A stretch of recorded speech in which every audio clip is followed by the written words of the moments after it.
And I was going on average about 10 meetings every single week. It would be 2 breakfasts, 2 lunches, a meeting in between every day. By the end of the week, it was somewhere between 10 to 15 appointments. Most people who get into the real estate business do not say, listen, I'm going to spend $80,000 this year on marketing. If you really ask me what business I'm in, I'm really in the service business, and I'm always looking for unique opportunities to add value to my clients. Hey friends, today we're in the studio with luxury real estate agent Steve Presson with the Corcoran Group. He specializes in luxury sales in Ocean Ridge, Manalapan, Hypoluxo Island, those little coastal communities. And I've been working with Steve for a little over 15 years. I was looking back at some of the emails, and they go back to like 2008, January. So what I love about Steve is his marketing mind and his consistency. Ever since I've known him since 2008, he's always had a plan. And he's always executed that plan, and he always has had a clear budget for marketing and a clear marketing strategy. So I'm hoping to unpack some of that today because I think it'll be really helpful for the real estate agents out there. And I also love his approach to negotiation. I just think it's really unique. And but most importantly, what I respect about him is his dedication to his sons. He has 2 sons. One's training to be a pro soccer player one day, and the other one is training to be a pro luxury real estate agent. And believe it or not, the kid is 17 years old, just graduated high school, and is already helping Steve with listing appointments and getting after it. So you must be proud, Steve. Oh, that's amazing. Yeah, I can't believe it. First, I think we should apologize. We're about 10 minutes late because Ryan had to adjust his tie about 3 times. So I apologize for that. Sharp, be sharp. That's what my daddy always told me. So. And then the other thing from my perspective, I want to get off to like a really quick start here because my kids will probably only watch about 3 minutes. So I think it's important I come out swinging today. That's it. But let's get into it. Thanks for having me today, Ryan. Absolutely. I appreciate it. It's always great seeing you. Yeah, 100%. One of my favorite professionals. So Steve, just tell us just a little snapshot about your journey into real estate. Yeah, I started actually in 2008. And I'd come off actually selling a business. I was in the medical business for about 4 years. And I felt like my career was taking off, but the industry was changing. We built a company from scratch. Within 4 years, we were doing as much business as some of our competitors who'd been doing it for 10, 15 years. The industry was getting so regulated, and it was just so administrative intensive, and I didn't like the way the industry was headed, so I made a decision to sell it. Took about a year to sell the business, and at that time, it was right before, it was about the height of the real estate market. I thought maybe it would be a good idea to get my license. And I'm a type of person, it's either all or nothing. I don't do anything in between. And once I sold the business, I got into real estate. I actually knew within like probably 30 to 45 days, and I never had this feeling in my life that I felt like I could do this, do it at a high level, and more importantly, something I could enjoy and thrive. And my first year, no name, a vision, a work ethic, a drive. I listed $32 million in properties. I tell people that first year, the goal was to build a business, and you don't build businesses overnight. And real estate is a hard business. It's a hard business to break into, but if you can get there, it's unbelievable. And that first year, I spent $80,000. I made $40,000 in gross commissions, so I lost $40,000. But more importantly, I was building a book of business. And then my second year, it started, really, really happening for me. Within 5 years, at one time, I think I had more $1 million plus listings than anyone in Palm Beach County. Most of them were between 1 to 3 million. I hadn't broken into those next levels in luxury real estate. Within a couple of years, I was asked to be on the Education and Marketing Committee. I headed up the Marketing Committee for the Board of Realtors. I was a director for the Board of Realtors for 2 years, and just found a business that I absolutely love and have thrived in and enjoyed every bit of it. I mean, it's a hard business, but every day I get up and there's new challenges, there's new people.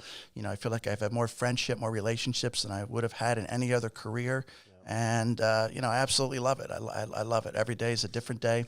I love new properties, how you market them, dealing with different people. You meet a lot of interesting people. And no day's the same. No day lacks challenges, but that's the part of it that's great. When you feel like you can overcome something, it's a really good feeling. Oh, yeah, 100%. So let's take it back to, that first year. Yeah. So, I mean, most people who get into the real estate business do not say, listen, I'm going to spend $80,000 this year on marketing. What I also know about your marketing journey and like the area you market to a very specific area. So going back to that first year, did you know what area you wanted to go No. to, and what was the business plan, and what worked and what didn't work? No. My first year, truly, any business I've ever been in has always been about building relationships. And as much as, I lived in Ocean Ridge and I wanted to say, I wanted to be an Ocean Ridge resident, I don't think I'd earned the right yet to really position myself as a leader in that market. What I was trying to do was build business relationships with people. And I called myself actually back then like the traveling realtor. I listed properties from Fort Lauderdale up to Martin County and everywhere in between.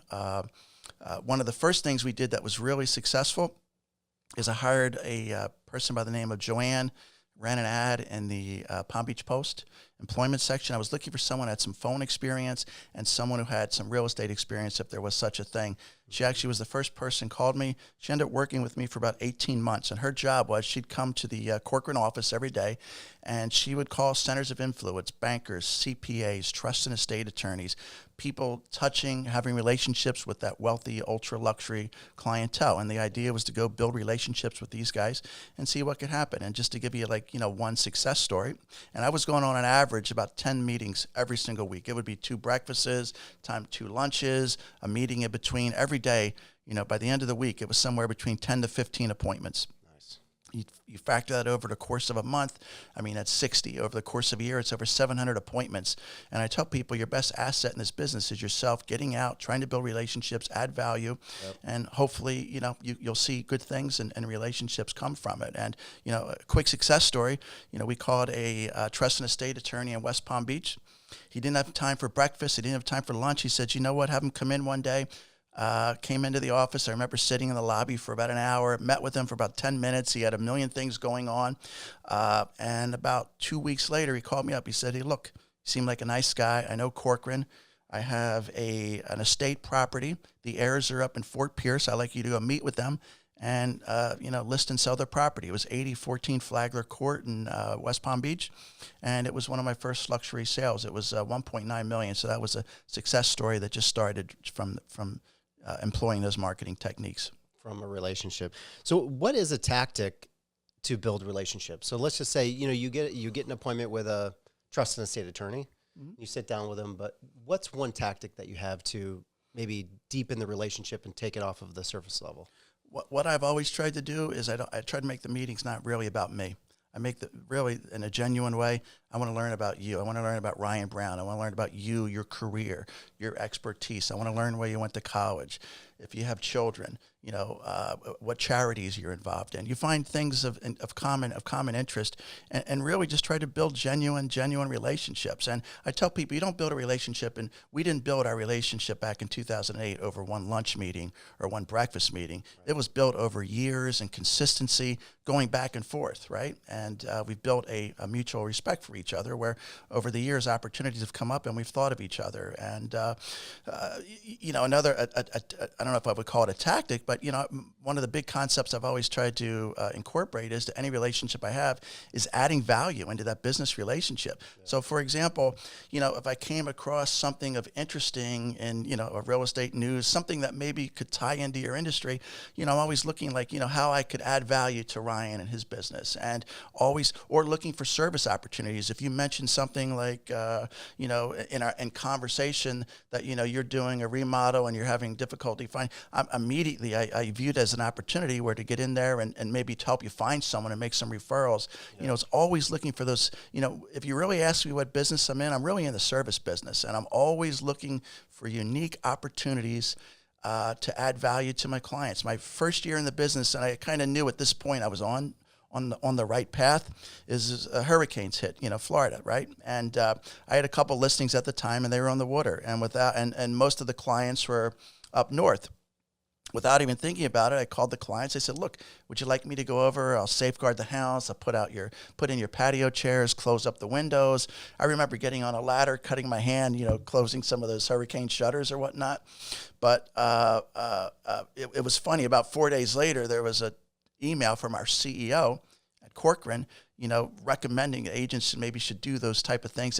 I was already 4 days ahead of it. So that's the way my mind thinks. It's always trying to be a step ahead, how I can add value. I don't want people to think of me as a realtor. I want maybe people think of me as a resource for anything, whether it be looking for someone to help clean the property, to a finance person, a mortgage person, an attorney, whatever they need. I really try to make myself available. I've taken out trash for clients. Here's a cute story. I had a client that went to France, and she was going for a month, and she had these tropical fish, and she asked me would I take care of the fish. So, I learned how to do it. They're frozen. You got to let them defrost. Then you put them in water. And, for a month, I was going to the house 2-3 times a week feeding the fish. And the funny thing is when I came to meet the client, when she got back in town, that the fish would immediately come over to me before they went over to the client. And she was a little jealous about that because I was the one who'd been feeding them the last month. But it's really just trying to be a difference maker, add value. I think that's really how you earn your business, you earn your stripes. Everyone has a great story to tell in an initial presentation. It's really what you do afterwards. It's the follow-up. It's all the little things. It's the details. If you're working with a referral source, what's the biggest thing people complain about in any type of relationship, whether it be marital, business? It's always about a lack of communication. Yeah. After you've shown a property, call the client. After you had a meeting with someone, take the time. Yesterday we had our team sales meeting. I said, how many of you guys have sent out a thank you note for a listing appointment or a good meeting you've had in the last year? There's very few people have done it. Yeah. It's doing those little things. They're the things that can make you stand out. And right. Yeah. What I love that the story about your first luxury listing that you got. You're making appointments. You're going on meetings with people. You're trying to create relationships. You create a relationship with this trust and estate attorney. Mm-hmm. He gets you a listing, mm-hmm. and you make $55,000, 3%. Yeah, it's a beautiful thing. Yeah, and it all comes down to relationship building. I love that.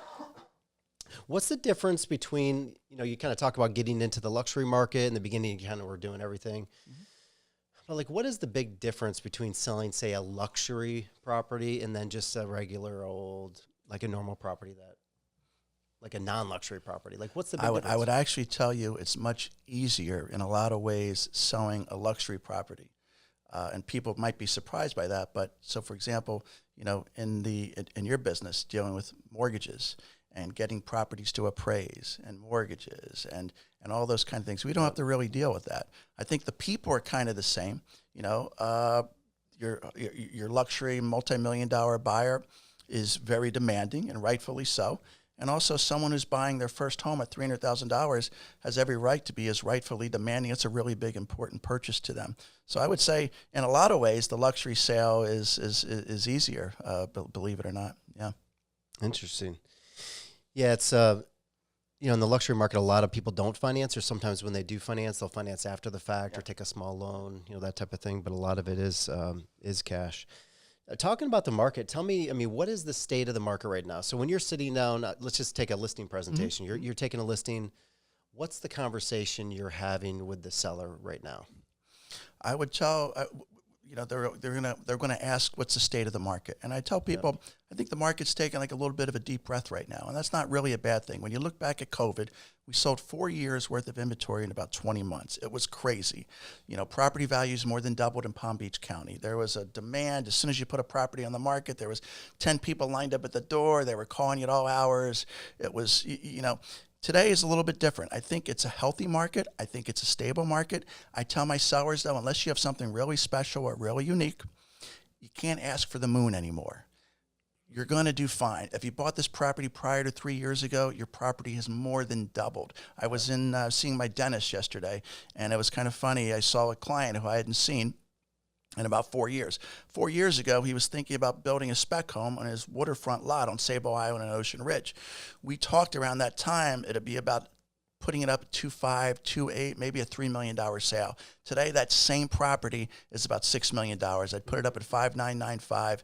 So we're dealing with house money. I think the market's stable. I do think, though, from a listing agent's perspective, if you ask me, the hardest thing to do right now is really pricing real estate. It's not simple. It's not easy. It's not just looking at comps. The good news is inventory is still low, so that's a good thing. But buyers out there is a little bit of a different vibe. Buyers today, the word value comes into it. During COVID, the word value never came into play. It was almost like a badge of honor. If you got a property and you overpaid for it, it was a cost of doing business. You got your goal. You got an address in South Florida. Today it's a little bit different, with the climate, with interest rates, other factors, wars, other issues that our country is dealing with. The word value, no one wants to feel like they're overpaying. They're not looking for the deal of the century, but they're also not looking to pay 20% more, and they might have done it a couple years ago. So I think, from a long-term perspective, I'm as bullish on the market. West Palm Beach has come the mini Wall Street of South Florida. We've had 109 financial companies move down. Those are game changers. Their company, their employees, friends, families, so we have that going for us. Then you also look at, historically before COVID, if you ask me, a vast majority of our buyers would come from the Northeast, New York, New Jersey, the Hamptons, Connecticut, Nantucket, those kind of areas. Now, for other factors, including political, economic, I get just as many phone calls as Chicago, Chicagoland area, as well as California. So our buyer pools have tripled, right, which is very significant. We have big major companies moving down here, signing 100-year leases. They're like game changers.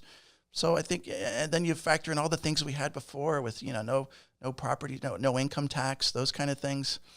Climate, the weather, the lifestyle, you throw in some economic, political.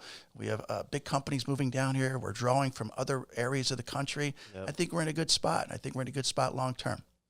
So the market's stable. What's the conversation you're having with a buyer right now? So you have a buyer that he's looking to enter the market. He's like, listen, maybe I'll buy today, maybe next year. Should I wait?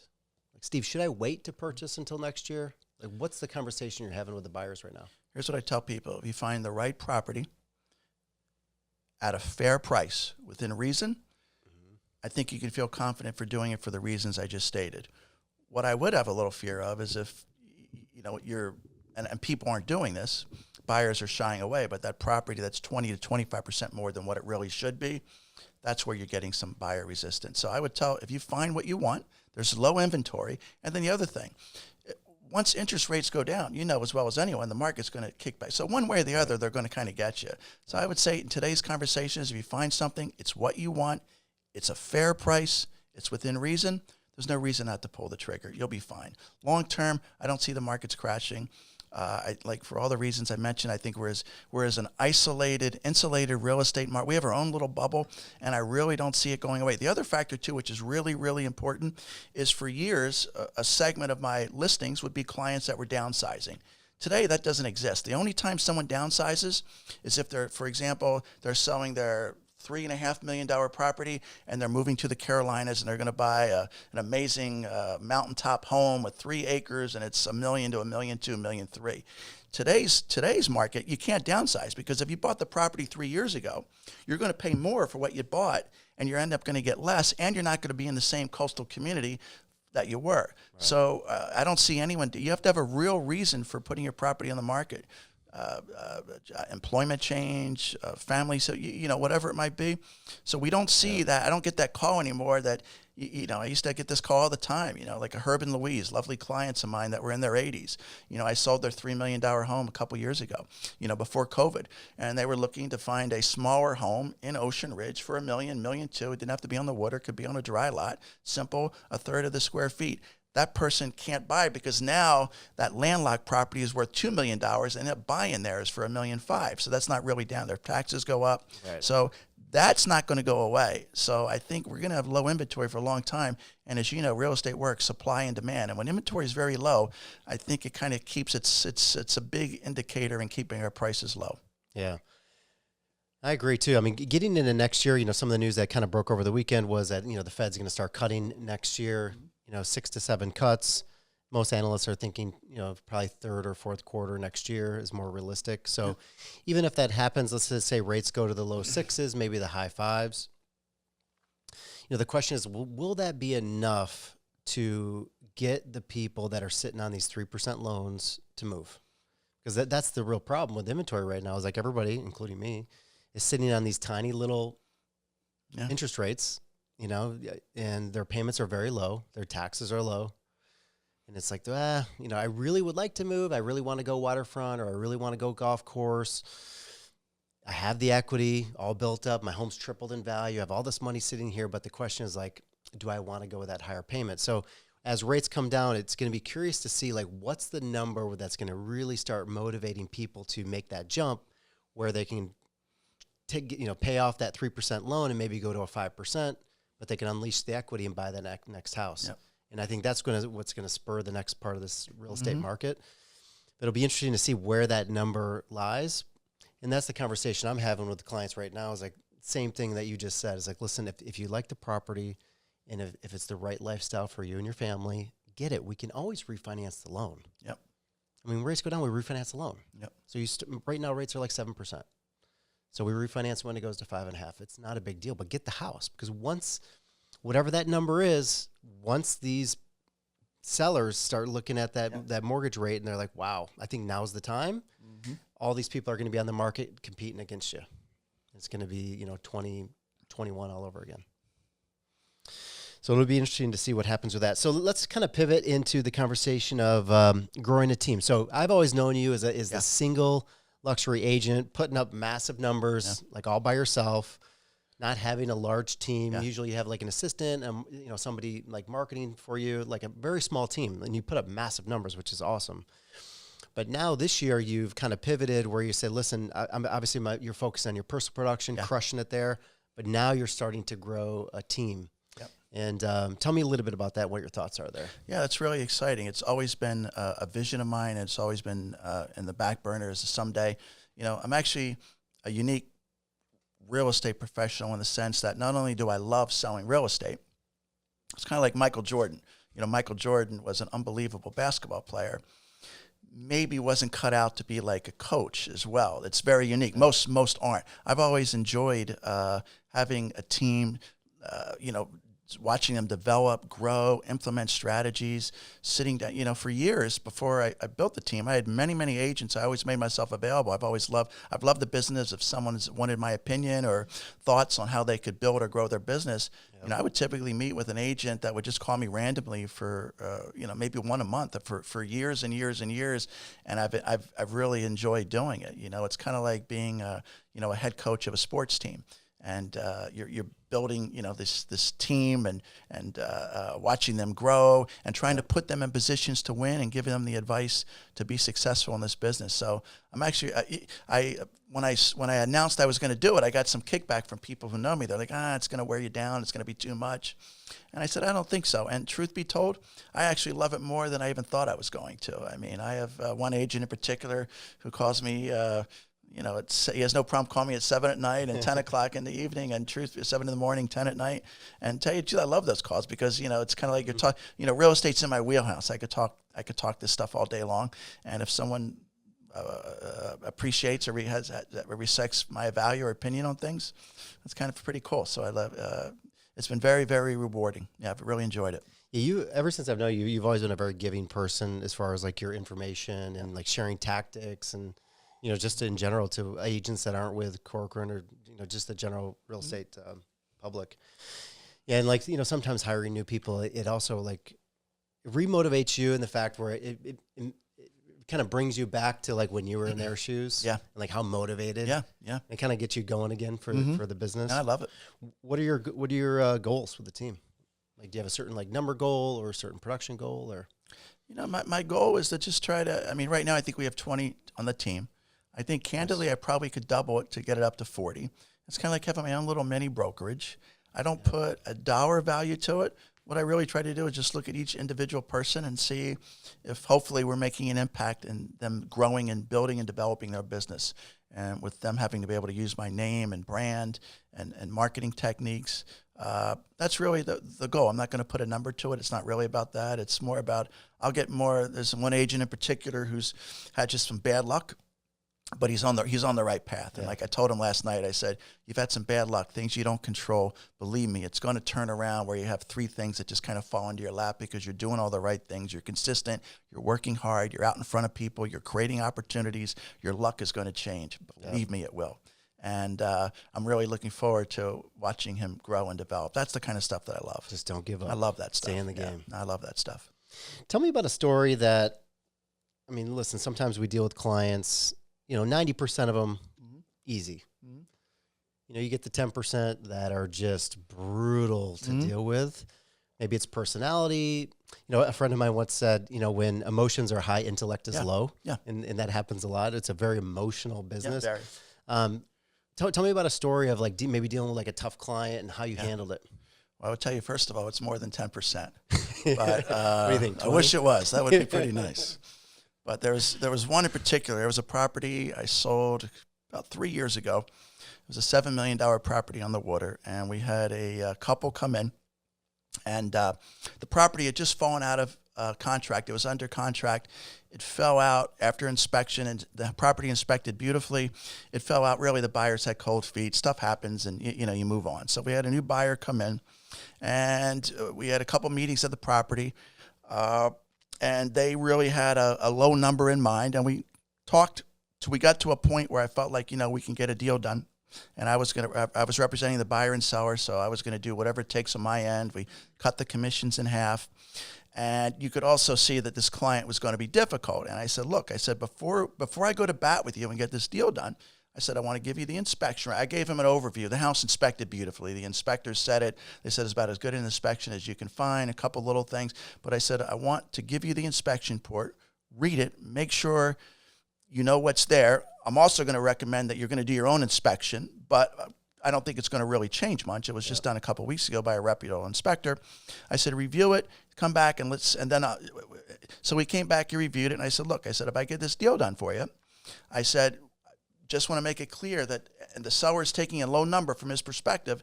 If I get this deal done, there's not going to be any renegotiation. If there's something of substance that hasn't come up that we're not aware of, that's fair game. But I said, and he said, absolutely, you got my word on it. So the funny thing about that story is he scheduled the inspection. He and his partner came back. They both had some, and they were very well-to-do people. It was a $7 million sale. They ended up doing their own home inspection themselves. We're in the property for 2 days. I kid you not. At the end of 2 days, the next day he calls me up, and he wanted to meet to review the inspection report. So, of course, I'm keeping in mind our conversation that we just recently had, that we weren't going to go down this road. And we got together, sat in. He gave me a list of 99 items he wanted repaired on the inspection report. And I looked at him, and I said, what happened to our agreement about? And, we talked it through. I ended up getting him to 9. And we ended up getting the sale through, but and it was a lot harder in between, but that was the short of it. What I love about that, I think a good takeaway in that story is setting the right expectations with the clients and being very very clear up front and trying to get them to commit up front. Like in this case, it didn't really work out because you're dealing with a tough client. But the majority of the time, that would work. It's a great move. Yeah. I tell you, I actually want to negotiate a deal on the front end as opposed to the back end. Yeah. And, so for example, you have properties where that the roof is at the end of its life expectancy. Yep. Well, you tell the client that not only the roof is at the end, it's going to be $100,000, and you add 20%, it's probably $75,000, and you tell them to factor that in. So after you've done the negotiation, you've agreed to the price, you have a contract, and they're at the inspection, they're not coming back and asking. Right. And the more information you have, a lot of agents, quite frankly, don't have the confidence to share that because they're afraid it's going to blow the deal. That's right. Actually, it makes it so much easier. That was a situation where that client wasn't going to be reasonable, wasn't going to be fair. 99 out of 100 times, that deal would have been done after the second inspection. It would have inspected just like I described, which it did. And we would have had a deal. That would have been the end of it. That was one that was going to push it. And, when you're dealing sometimes with clients that are reasonable, not that aren't reasonable or fair, that's where it can get a little bit of tough. And that was one of those ones. But we had the wherewithal to see it through. And that's ultimately the goal. Now, do you do not pre-listing, but like a listing inspection? Always, or just sometimes? Sometimes you do, because I'll do it when I have a sense that there's something that I could be concerned about. Yep. And I tell people the beauty of an inspection report, it works two ways, and there's benefits. It's a win-win situation. If you have a bad inspection report, you have the option to fix it beforehand, or you educate the buyer on some of the deficiencies, and they're factoring that in to any purchase offer. Right. If you have a good inspection report, well, then it's like a marketing item, right? It's got, we got this great inspection report. Take a look at it, before you put an offer in. We just had it inspected 2-3 weeks ago, and here's what came back. So it's a win-win. Either you can figure it on the front end or back end, but usually it only benefits the agent. Yeah, I love it. I think the process. I think it's a great idea. Tell me about a story. Obviously you're dealing with luxury. You're probably dealing with some high-profile clients. sometimes you deal with, high net worth people, maybe it's an athlete or somebody famous, that type of thing. Tell me about a story of maybe dealing with a client like that and how you handle the interactions. Well, one thing I've learned is that you're dealing with, very high level people. They're very type A, they're intense, they have a short attention span, and they don't have time for stories. They don't have time for games, shenanigans. Things are quick and easy, and you also got to strike in the moment. I'll give you an example. A couple years ago, I had a client that flew in from New York, CEO of a company, a storage company, put an offer on Billy Joel's property. Literally, we wrote the offer up his wife was there, the kids, he wanted the piano signed by Billy, et cetera. We put an offer in, the guy was ready to buy. It was a $15 million offer on a property. It took 2 days for the realtor and the team that were managing that property to get us back.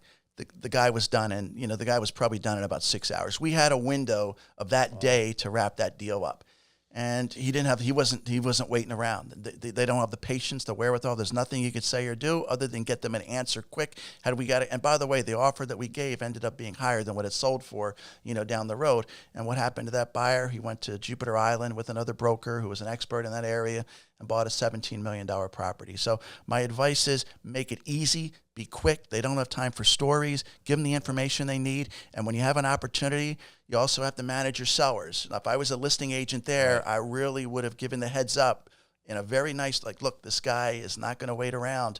And typically, negotiating a property really shouldn't be that hard. Right? Your property's been on the market. That property's been on the market for a year. It's not that hard to kind of know where you are. That should have been really quick. And, I love a deal that you can get done in an hour. And they're some of the best deals because everyone kind of knows where they're at. And if there's a middle ground, we figure it out. If not, we shake hands and people move on. And it's done quick. From my perspective, I try to make the buying process, like you said earlier, real estate is very stressful. One of the things I always try to do is make it easy for people. And that's really good, quick communication with the agent, buyers, and also trying to manage your clients to, say, look, if we don't respond quickly, I don't want to put pressure on you guys, but we're going to lose this one, and we don't want to lose it, and let's just play it out. And if we can make it work, great. If we can't, but to lose that, like they lost the sale, that would probably have been, I think, $1.5 million more ultimately because the guy just doesn't have the. So my point is, deal with these guys. They don't have the time. Make it quick, easy, to the point. If you get an offer, strike while the iron's hot, because if not, they're moving to the next one. Yep. I agree 100%. And I see that. I see the same stories like in our business too. Like I can't tell you how many clients. It's the same story. I remember this one client who pulled up to our office in a Bentley, walks in. It's like, listen, can you get me a loan? I've been dealing with this bank across the street for 60 days, and I cannot get my loan commitment. I'm about ready to lose my deposit. So we pull his file, and he has a few $1 million in the bank. It just needed to be structured correctly. I was like, listen, we can get you closed in 12 days. I can get you a loan commitment tomorrow. He's like, and my rate wasn't better than the bank for this particular deal. He's like, I don't care. I just want it done. Like, I don't care. I don't want to deal with the drama and all the red tape. Just get it done. I don't have the time. My time's worth more money than trying to save 1/8 on an interest rate. Yep. So it's the same thing. And you just got to read your audience. Now, the opposite's true too. Sometimes you have the opposite client that just needs a lot of hand-holding, a lot of conversations, a lot of emotional support. But yeah, it's just reading your client. Yep. How would you handle that situation if you were the listing agent for Billy Joel? You're probably I would assume you're probably dealing with like a family office, financial advisor, the CPA. Like you're not even dealing with him, you're dealing with all the advisors. Yeah. I would have been in a very nice, I'm working on behalf. They've hired me to sell the property. They want to sell the property as an interest. And you just have to kind of educate them. Sometimes their sense of urgency isn't the same as ours, and they don't understand the real estate business and don't necessarily understand what that buyer's thinking. They don't have time to wait around. As much as you can tell them and set an expectation, they want to strike while the iron's hot. So whoever my point of contact is I would call them and just have a very professional say, look, guys, we have a real opportunity here. That was a cash buy. It was quick. It was easy. I don't even think there was an inspection period. It was just all we had to do was come to an agreement on price. Had they countered, there would have been this guy was reasonable. He would have met in the middle and the deal would have got done. And I would have made sure that they understood that if we didn't get back, and it's okay because it's their asset, all I can do is advise and consult. So I don't try to overstep my bounds. I try to get them to understand the situation so they're making the decision. and let them know that, unless we respond quickly, this guy's going to move on. He's looking at other properties in Jupiter Island, and that guy had obviously he was there. He saw what he wanted. He signed an offer on the spot. We had it done right there, and we had it submitted to the listing agent while we were there at the appointment.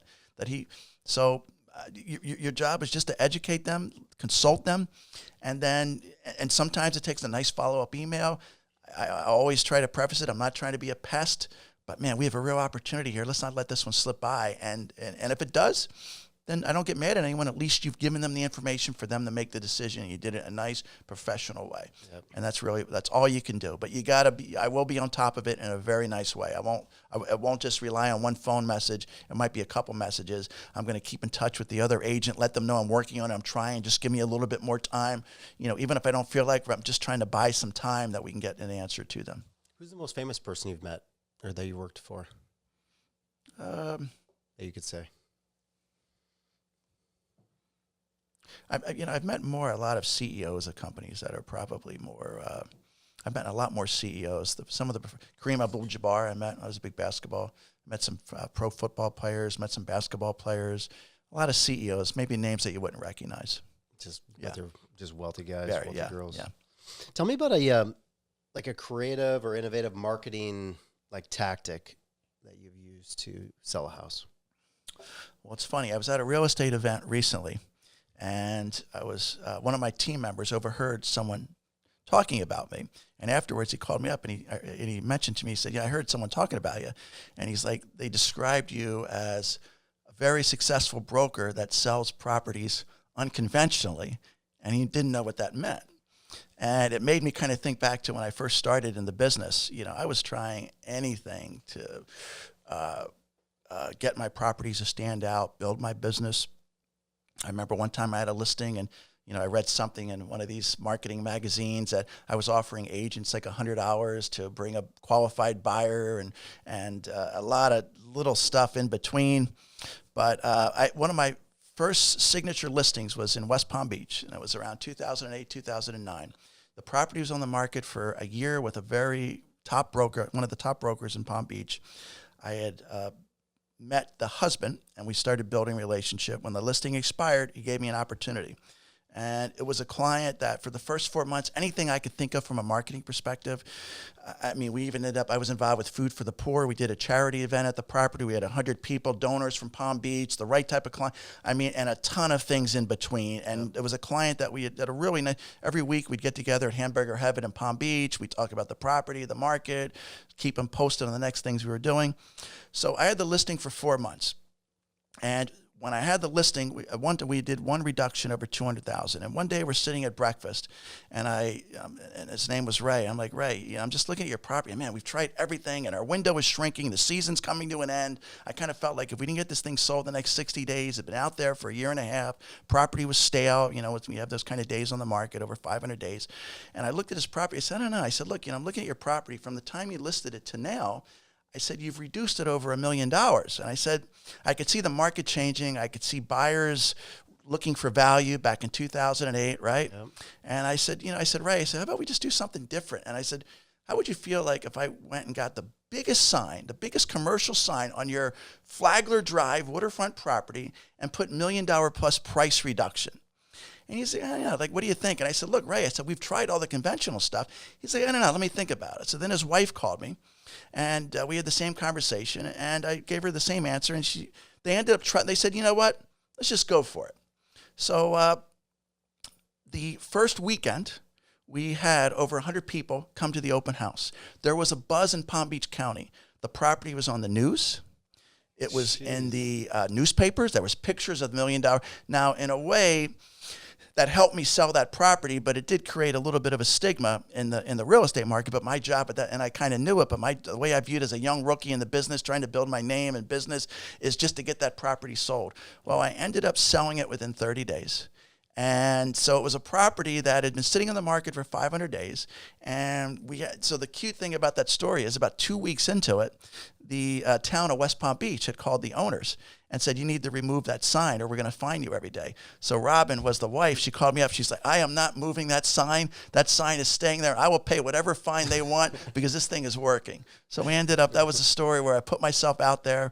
I had agents, wanting to throw that sign in the intercoastal. I mean, it was huge. You couldn't miss it, but it did what it was supposed to do. Nice. And we got it sold. Yeah. Love it. That was a $3.3 million sale. That's awesome. So speaking of large sales, so what's the biggest commission check you've ever made? You're asking me. I try to be low key, and I'm just curious. It's a little. All the young guys getting into real estate want to know. It's a little less than $500,000. Ooh. Yeah. Hey, now we're talking. Yeah, but it doesn't. This business is hard. It doesn't factor in all. I mean, you spend a lot of money. That's on right. average month. Just to give you an idea. Today I spend about $20,000 to $22,000 a month in real estate marketing. And it's expensive, and these ads aren't cheap, and all the things that you do to supplement, to get your name, your brand out there, and you pay for your own health insurance, you have your own costs. Yep. It's an expensive business to get into. It's just not all profit by any means. But 100%. that was definitely a good day for sure. Yeah. Yeah. Pop a little bottle of champagne. Yeah, that was not too bad. Yeah. Maybe get the Hunter was happy with that one. Yeah, I'm sure. That's awesome. Yeah. So, lastly, just tell me a little bit about your about the future goals. Really the way I view that is just and bringing up your son. It's the same mentality that when I started. I'm always consistently thinking how we can grow our business, how we can grow our team, how we can market properties better, how we can market our events. It's all that's the part that, and I've never been one to put numbers attached to it. When you're doing the right thing, right? Yeah. I tell people, activity breeds results, right? If you do the right thing, you're active, you're consistent, you're persistent, and you continue to do it and challenge yourself, then good things will continue to happen. And that's really the way I attack it. So, what do you think about Hunter's career in the real estate business? Truthfully, I think Hunter is going to make me look really bad when it's said and done. He's going to make me look like just an average mom and pop real estate agent in Palm Beach County. The kid's going to smoke me. That's great. Yeah. I love it. Cool. And a couple rapid fire questions. Yeah. Favorite hobby? I used to say tennis. Truth, I just love watching my kids. I love my one son play soccer. I love Hunter's watching his real estate career. I love watching them get better, watching them develop. I love that stuff. That's to me, I get more enjoyment out of that than anything else. Yeah. Yeah, 100%. Love it. Lunch with one person, dead or alive? Say it again? If you could have lunch with one person, dead or alive? You know what? Pat Riley. He's a great leader of men. Yep. I wish I had his hair. But he's a great leader of men. He's a sports guy. He knows how to build things. He's read his book, A Leader from Within. Pat Riley, yeah, for sure. Nice. First luxury item you bought when you reached success? The answer to these questions. So I'm going to go back to, when we had that big sale. My one son, Hunter, is really into performance cars. So I ended up buying a Ferrari, a black Ferrari. Yeah. Do you let him drive it? I didn't let him. He just took it. So that'd be nice. He drove it, though. He did drive it, yeah. Who inspires you? Who really inspires me? When I see young guys, I don't care what you do in life. When I see young people just like pushing hard, doing the right thing, and this might sound corny, but when I go to Publix and I see like a cashier who's like exceptional at what they do, like that stuff inspires me. You know what I mean? I don't care what you do in life. If you do it to the best of your ability. Yeah. And one of my favorite people was a guy, Joe. We used to call my kids, we called him Uncle Joe at Publix. Man, every time you saw him, big smile, sense of humor, made you feel like, I get inspired by that kind of stuff, I get inspired by people. It doesn't have to be anyone great. It has, or someone, not anyone great. It doesn't have to be like a celebrity or someone knows. It's like, it's those people, man. I love that stuff, yeah. Yep. Love it. Favorite local restaurant? I like the Al Fresco's, the Par 3 in South Palm Beach. It's got everything I like. It's got the beautiful green golf course to look at. You got the ocean. The food's great. Yep. Ambiance, beautiful. breeze off the ocean. Best business advice that you've ever got? Two things. Find something. When I got into real estate, and the reason I knew immediately that I could do it is because I could just tell I had a passion for it, and I felt it immediately. So do something that you love. And then the other thing I say is just go for it. I mean, like, don't be, I gave you a story where I put myself out there. I got a lot of heat from that. You know what I mean? Yep. That story of that big real estate. Steve Davis wanted to throw me in the Intercoastal. He was one of the top agents in West Palm Beach. But, I just go for it. Go for it. And, do things the right way. Have integrity. Be proud. Be a man of your word. I mean, they sound like little things, but not everyone kind of carries them into their business practices. I tell people there isn't, when I got into real estate, it's not like you got to come up with a million ways to be successful or creative. It's work hard, be smart, be professional, be consistent, take some chances, and go for it, and do it the right way. And if you do, you're going to have a great career in anything. That's a formula for anything in life. It doesn't have to be real estate. It could be anything. Just so it's just, it's kind of like, you're working with a young athlete, man. It's like the building blocks. It's the basics. It's the fundamentals. Do the fundamentals. Do them at a high level. Enjoy it. Have some fun, and you'll be great at anything you want to do in life. Love it, man. On that note, damn, that's saved a wrap. My best for last. Huh? Yeah, Is that what I did? Well, I appreciate you, Steve. It was my pleasure.